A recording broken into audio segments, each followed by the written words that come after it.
السلام عليكم ورحمة الله وبركاته.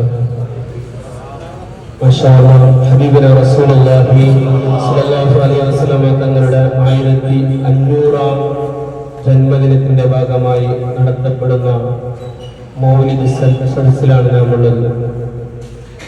ചെറുപ്പക്കാർ ഒരു നന്മയിൽ ഒരുമിച്ച് കൂടുക എന്നുള്ളത് ഏറ്റവും സന്തോഷമുള്ള കാര്യമാണ്.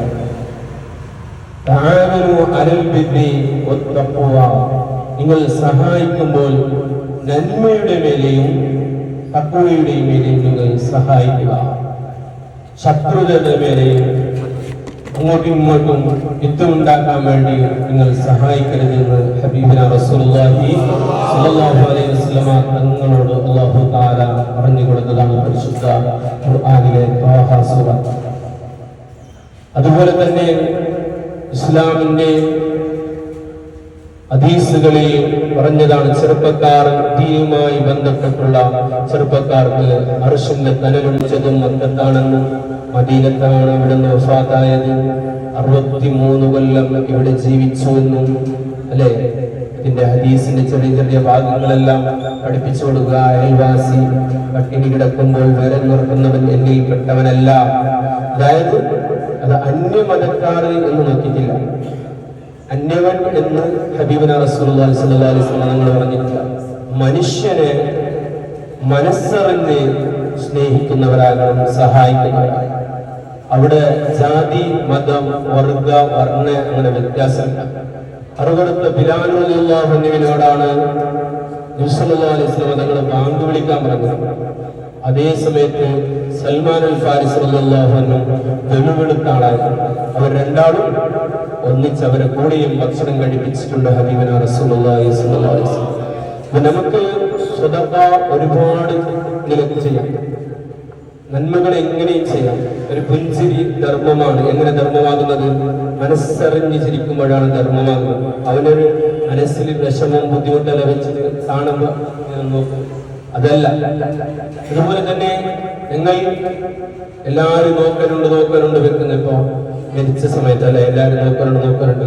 അതിനു മുമ്പ് ഈ ടൗണിലൂടെയും പള്ളിയിലൂടെയും മദ്രസയിലൂടെയും ഒരുപാട് കാലം നടന്ന ആളാണ്. ആ സമയത്ത് ഒന്ന് കൈ പിടിച്ചിട്ട് ചിരിച്ചിട്ട് ഉണ്ടാക്കാൻ നമുക്ക് സമയം ഉണ്ടാവില്ല. അള്ളാഹു എല്ലാവരും ഐക്യത്തിലും സമാധാനത്തിലും ആക്കുമാറാവട്ടെ. അതിന് നമ്മൾ അള്ളാഹു തആല പഠിച്ചത് അവർ മറ്റുള്ളവരുടെ സഹായം എന്ന നിലക്കാണ്. എല്ലാ നന്മകളും അങ്ങനെയാണ്. എന്ത് നന്മ ഉണ്ടെങ്കിലും അതിൽ ഞങ്ങൾ ഉള്ളത് അതിന്റെ അവസാനം കിട്ടുന്നത് അന്യമനുക്ക് ഉപദ്രവമാകാൻ പാടില്ല. അത് നാവുകൊണ്ടായിരിക്കട്ടെ, കൈ കൊണ്ടാകട്ടെ, നിങ്ങളെ ശരീരം കൊണ്ടാകട്ടെ, അന്യമനുക്ക് ഉപദ്രവമില്ലാത്ത നല്ല നിലക്കുള്ള ഇതൊരു ഐക്യമാണ്. ഞാൻ പറഞ്ഞു വന്നത്, ഈ ഷോപ്പുകാരൻ അങ്ങോട്ടും ഇങ്ങോട്ടും ചിലപ്പോൾ അങ്ങോട്ടും ഇങ്ങോട്ടെല്ലാം ഉണ്ടാവും. ഇത് കച്ചവടത്തിൽ സാധാരണ ഉള്ളതാണ്, സ്വാഭാവികം.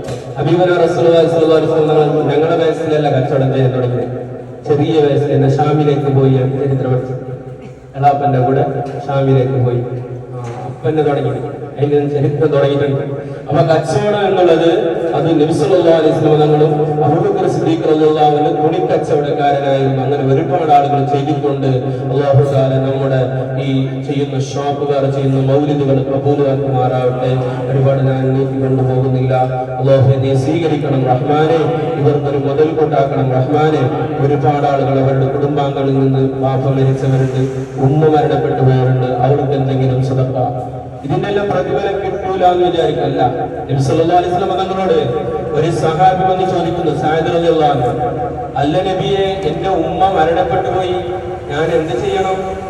ഉമ്മക്ക് വേണ്ടി എന്ത് ചെയ്യണം? അപ്പൊ പറഞ്ഞു കൊടുത്ത് ഒരു കിണർ കുഴിക്കുക. വിചാരിക്കാം മറ്റുള്ള ജനങ്ങൾ ഒരു കിണർ കുഴിച്ച് എല്ലാവർക്കും വെള്ളം കിട്ടുന്നത് പോലെ. അപ്പൊ ഉമ്മക്കത് പ്രതിഫലമായി എത്തും. അതാണ് ജാരിയായ സദഖ, എന്നും നിലനിൽക്കുന്ന സദഖ. ഈ നാട്ടിലല്ല, ഈ ടൗണിൽ ഒരുപാട് പീഡക്കാർ നമ്മളെ പള്ളിക്ക് വേണ്ടി, നമ്മുടെ മസ്ജിദിന് വേണ്ടി സഹായിക്കുന്നുണ്ട്. അത് ജാരിയായ സദഖയാണ്. അവിടെ ലൈറ്റ് കത്തണമെങ്കിൽ, അവിടെ ഉസ്താദിന് ശമ്പളം കൊടുക്കണമെങ്കിൽ, അവിടുത്തെ എല്ലാ കാര്യങ്ങളും നടക്കണമെങ്കിൽ എല്ലാവരും സഹായിച്ച് ഒന്നിച്ചുകൊണ്ട് പ്രവർത്തിച്ചത് കൊണ്ടാണ് അൽഹംദുലില്ലാഹ് ഇനിയും നല്ല നിലയ്ക്ക് നമ്മുടെ ഈ ടൗണിനെയും ഈ പള്ളിനെയും നടത്താൻ അല്ലാഹു തൗഫീഖ് നൽകുമാറാവട്ടെ എന്ന് മാത്രം പറഞ്ഞുകൊണ്ട് ഞാൻ നിർത്തുന്നു. അസ്സലാമു അലൈക്കും.